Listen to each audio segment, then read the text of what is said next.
பிரியமானவர்களே, ஆண்டவரும் அருமை இரட்சகருமா இருக்கிற இயேசு கிறிஸ்துவின் இனிய நாமத்தினாலே மற்றும் நல்ல காலை பொழுதிலே உங்களை சந்திப்பதிலே நான் அதிகமாய் மகிழ்ச்சி அடைகிறேன். இந்த நாள் முழுவதுமாக நீங்கள் செய்கிற எல்லா காரியத்திலேயும் கர்த்தருடைய கரம் உங்களோடு கூட இருந்து உங்களை நடத்துவதாக.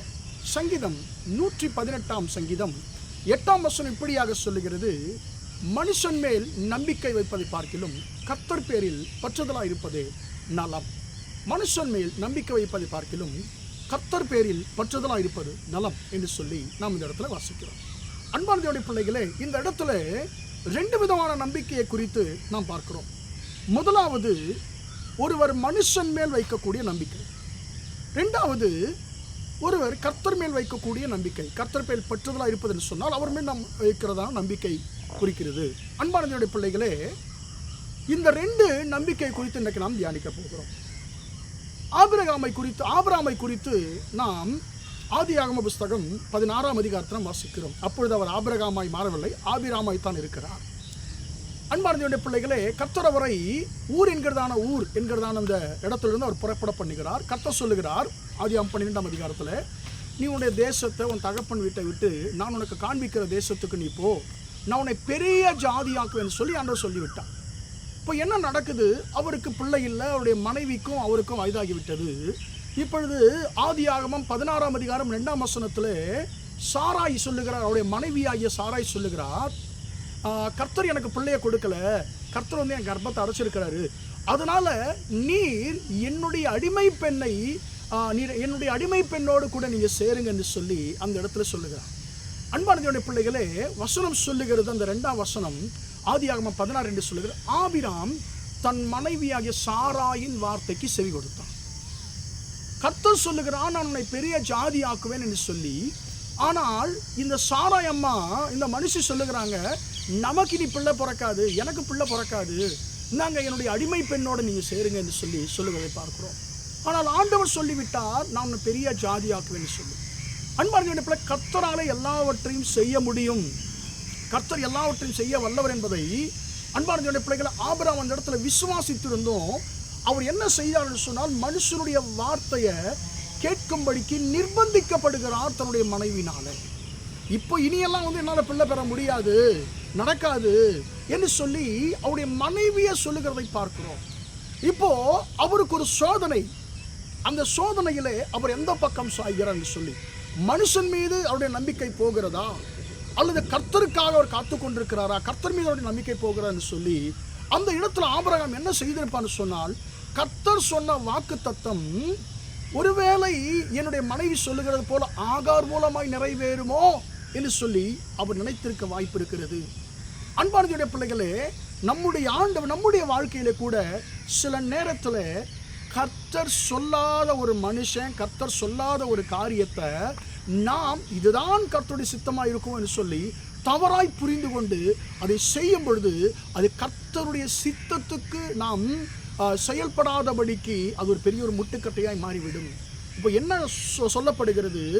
கர்த்தர் ஆபிரகாமை பார்த்து சொல்லுகிறார், நான் உன் சந்ததி ஆசீர்வதிப்பேன், பெரிய ஜாதியாக்குன்னு சொல்லி. அந்த இடத்துல அன்பான இடத்துல சாராய் கொடுத்ததான ஒரு சின்ன ஆலோசனை ஆபிராம் மூலமாக ஒரு துஷ்ட சந்ததி இந்த உலகத்தில் உண்டானதுன்னு சொல்லி நாம் வாசிக்கிறோம். அவன் துஷ்ட மனுஷன் என்று சொல்லி பரிசுத்த வேதாகமத்திலே நாம் வாசிக்கிறோம். அன்பான தேவனுடைய பிள்ளைகளே, யாரையும் குற்றப்படுத்தும்படி அந்த வார்த்தையை சொல்லவில்லை. பரிசுத்த வேதாகமத்தில் என்ன சொல்லப்பட்டிருக்கிறது என்பதை குறித்து தான் நான் உங்களோடு பேசிக்கொண்டிருக்கிறேன். அன்பான தேவனுடைய பிள்ளைகளே, பின் நாட்களிலே ஈசாக்குடைய சந்ததியாருக்கும் இந்த இஸ்மவேலுடைய சந்ததியார் எந்த அளவுக்கு தொல்லை கொடுத்தார்கள் என்று சொல்லி நாம் அறிந்திருக்கிறோம். அன்பார்ந்த பிள்ளைகளே, ஒருவேளை ஆபிரகாம் அந்த இடத்துல கர்த்தரை மட்டும் சார்ந்து கொண்டிருப்பார் என்று சொன்னால் இத்தனை பிரச்சனைகளும் வந்திருக்க வாய்ப்பே இல்லை.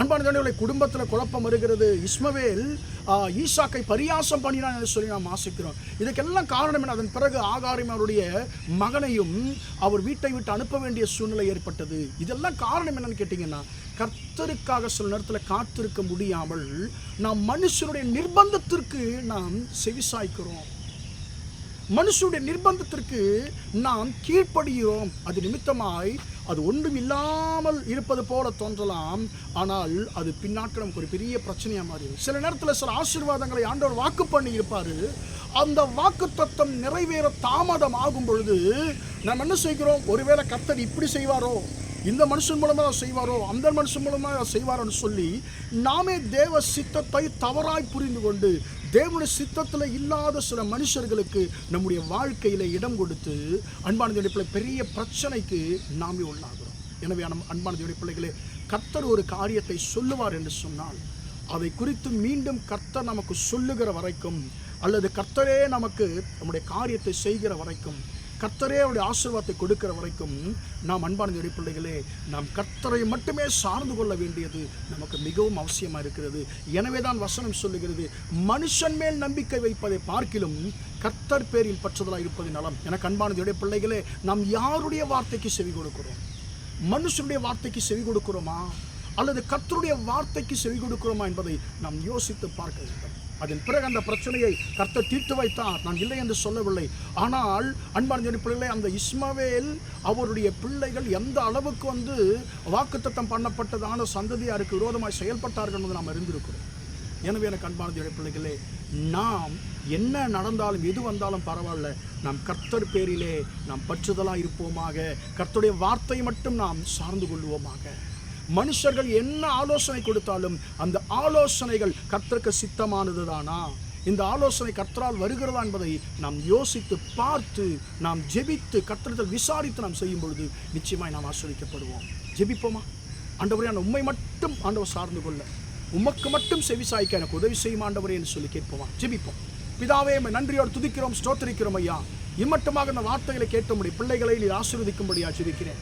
மனுஷன் மேல் நம்பிக்கை வைப்பதை பார்க்கிறோம் கர்த்தர் பேரில் பற்றுதலாக இருப்ப நலம் என்ற வார்த்தையின்படி ஆண்டவரே, நாங்கள் மனுஷனுடைய வார்த்தைகளுக்கு அல்ல ஆண்டவரே, அப்பா ஆண்டவர் நமக்கு சித்தமில்லாத ஆலோசனைகளை கொடுக்கிற மனுஷனுடைய வார்த்தைகளுக்கு அல்ல ஆண்டவரே, உம்முடைய வார்த்தைகளுக்கு மட்டும் நாங்கள் செவி கொடுக்க எங்களுக்கு உதவி செய்வீராக.